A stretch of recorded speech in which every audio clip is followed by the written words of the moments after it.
नमस्कार, आदाब, सत श्री अकाल, जय भीम, जोहार। मेरा नाम है नवीन कुमार।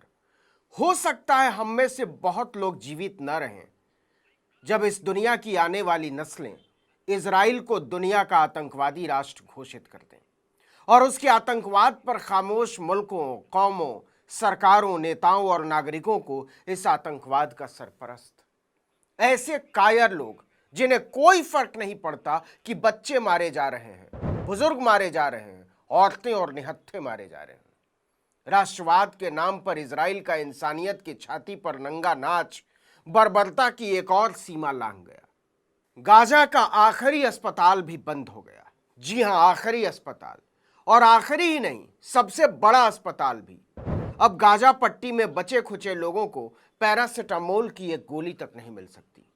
अस्पताल ने अपने सारे मरीजों को बाहर निकाल दिया। कुछ तो बेहद गंभीर हालत में थे और चलने फिरने से भी लाचार थे।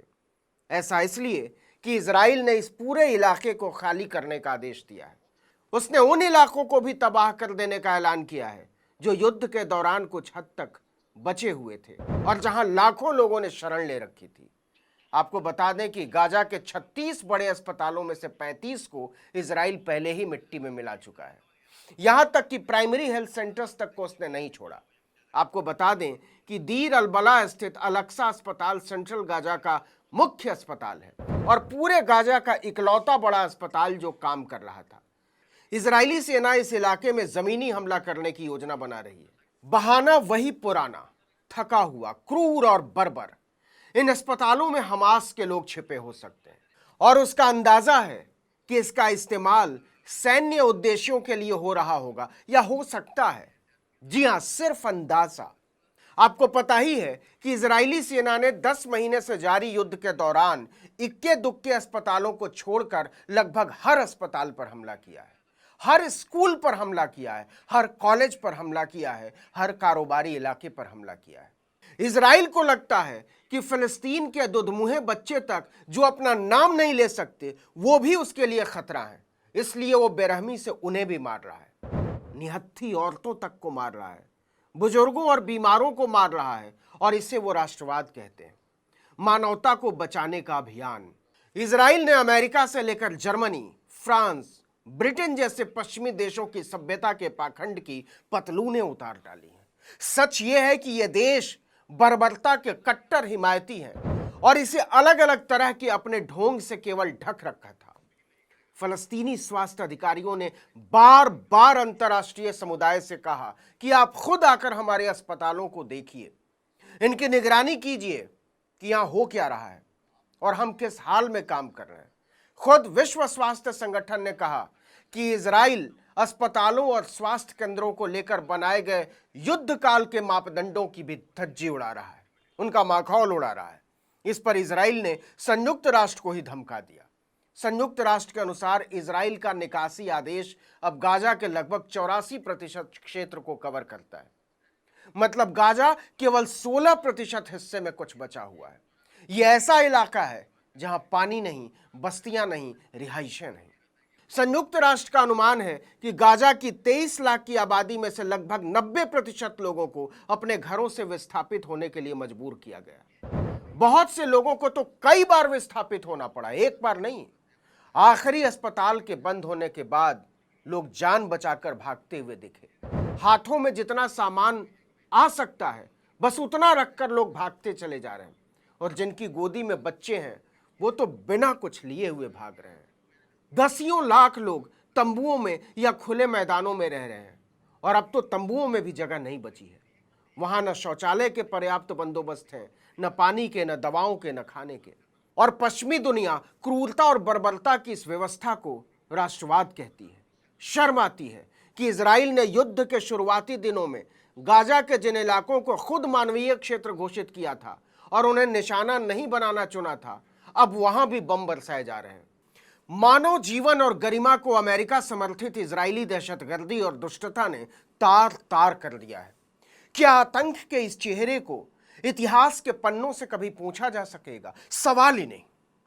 फलस्तीन का एक भी बचा हुआ बच्चा किसी भी रोज पूरी दुनिया को नंगा करके छोड़ देगा कि जब मेरा वतन उजाड़ा जा रहा था, मेरी मां की दूध से भरी हुई छाती को बारूद से उड़ा दिया गया था, जब मेरी आधी खुली आंखों में मिसाइलों से बर्बाद मेरे मोहल्ले का मलबा भर दिया गया था, जब मेरी छोटी बहन की लाश तुम्हारे टैंक से चले गोलों से घर की छत पर जा अटकी थी, तो तुम सो कैसे पा रहे थे, खाना कैसे खा पा रहे थे, नाच कैसे पा रहे थे, प्यार कैसे कर पा रहे थे, गीत कैसे गा पा रहे थे, कैसे लिख पा रहे थे? श से शांति, भ से भाईचारा, न से न्याय, ब से बंधुत्व, स से समानता, म से मनुष्यता। उस रोज इस दुनिया में कौन होगा जो उस बच्चे की आंख से अपनी आंख मिला पाएगा? सोचिए कि जब गाजा के आखिरी अस्पताल को खाली कराया गया, सैकड़ों महिलाएं और बच्चे फूट फूट कर रो पड़े। एसोसिएटेड प्रेस की टीम ने लोगों को अस्पताल और आसपास के इलाकों से भागते हुए देखा। सैकड़ों लोग पैदल चलते जा रहे थे, जिन्हें कुछ पता नहीं था कि जाना कहां है। कुछ लोग स्ट्रेचर पर मरीजों को ले जा रहे थे, वहीं कुछ लोग बीमार बच्चों को ले जा रहे थे। इलाके के बचे हुए 4 स्कूलों को भी खाली करा लिया गया है। अदलिया अल नजर नाम की एक महिला ने बिलखते हुए पूछा, हमें दवा कहां से मिलेगी? मेरे जैसे मरीज कहां जाएंगे? फातिमा अल अत्तार ने अपने आंसुओं पर काबू पाते हुए कहा, यह दुनिया कैसी हो गई है, हमारी किस्मत में सिर्फ मरना है। इतनी बड़ी दुनिया में हमारे लिए कोई जगह नहीं है जहां हम सुरक्षित महसूस कर सकें। यह सब किसके वास्ते? यह सीधा सवाल बर्छी की तरह सीने में धंस जाता है। शर्त बस इतनी है कि आपके सीने में एक दिल हो जो धड़कता भी हो। यह सब किसके वास्ते? बच्चों, औरतों और बुजुर्गों के खून का प्यासा पूरा पश्चिम चिल्ला रहा है, आजादी के वास्ते, राष्ट्र के वास्ते, इंसानियत के वास्ते। उनसे पूछ दीजिए, आजादी किसके लिए? जिंदा लोगों के लिए या मुर्दों के लिए? राष्ट्र किसके लिए? जिंदा लोगों के लिए या मुर्दों के लिए? इंसानियत किसके लिए? इंसानों के लिए या इंसानों की कब्रों के लिए? सच यह है कि इजराइल के हाथ से लेकर मुंह तक से छोटे छोटे बच्चों के लहू, मांस के लोथड़ों और दूध की महक में घोल दिए गए बारूद के छींटे टपक रहे हैं, और हम एक मनुष्य के तौर पर अपने दिलों, उसमें धड़कने वाले प्रेम और आंखों के पानियों के मर जाने का मरसिया पड़ रहे हैं। और हम तमाम लोग इसी मरसिए को राष्ट्रवाद कहते हैं। इस बात पर हंसना है या रोना है या खामोश हो जाना है, आप तय कीजिए। इस वीडियो में इतना ही।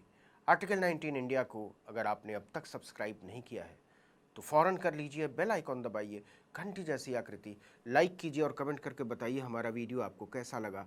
हमारा ट्विटर हैंडल है article19_India और मेरा ट्विटर हैंडल नवीन जर्नलिस्ट। नमस्कार।